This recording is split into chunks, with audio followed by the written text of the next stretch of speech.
Bonjour, welcome to a video on Le Chatelier's Principle. That is spelled incorrectly. It's not the principle of a school, it's the principle of an idea.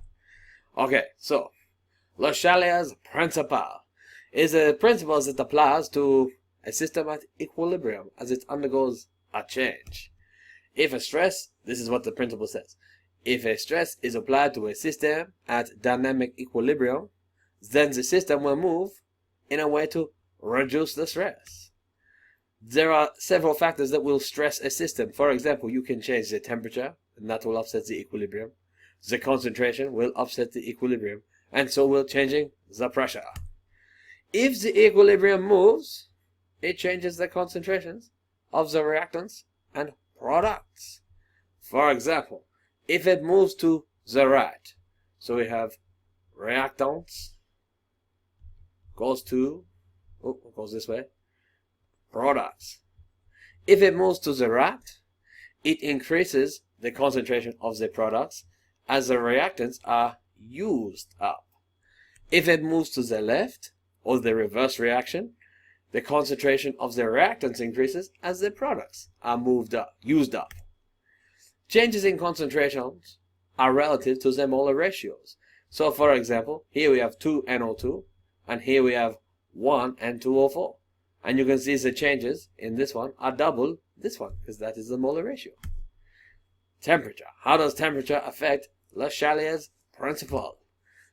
If the forward reaction is exothermic, as you increase the temperature, it will try and reduce the temperature change, so it moves to the reverse direction. It's exothermic over here.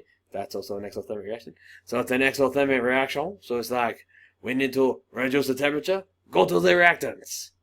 If the forward reaction is endothermic, as you increase the temperature, it will move further to the forward direction because it wants to decrease the temperature. It wants to reduce the change you just made. The opposite effects are also true.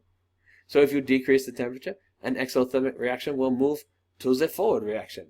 If you decrease the temperature, an endothermic reaction will move to the reverse reaction, or to reduce the impact of the change. What does concentration affect it? If we add a substance, it will move to the other direction. For example, if we increase the concentration of carbon dioxide in the system, the reaction's equilibrium will move over this way. And it does this to use up the excess carbon dioxide. And eventually, this one will then go, we've got too much carbonic acid. So we go back this way a little bit. And it finds a new equilibrium. And the same is in reverse. If we added carbonic acid, it would go this way drastically, then this way, and then this way, and find a nice little new equilibrium over this side. If we change the pressure, it's a little more complicated. So we increase the pressure, it will move to the side with the least molar gases.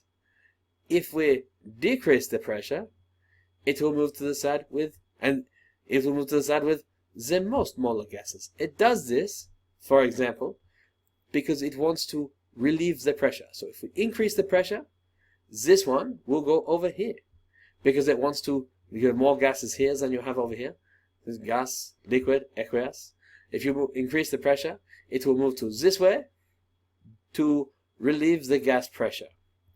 If you increase there's also a gas. If you increase the pressure on this one, it will go the same direction. If you decrease the pressure, it will go this way to increase the pressure by making more gas molecules. If you have one which is all liquids and no gases, it will not change. Okay, I hope that made sense. If you have any questions, put them in the comments below. See you next time. Bye bye.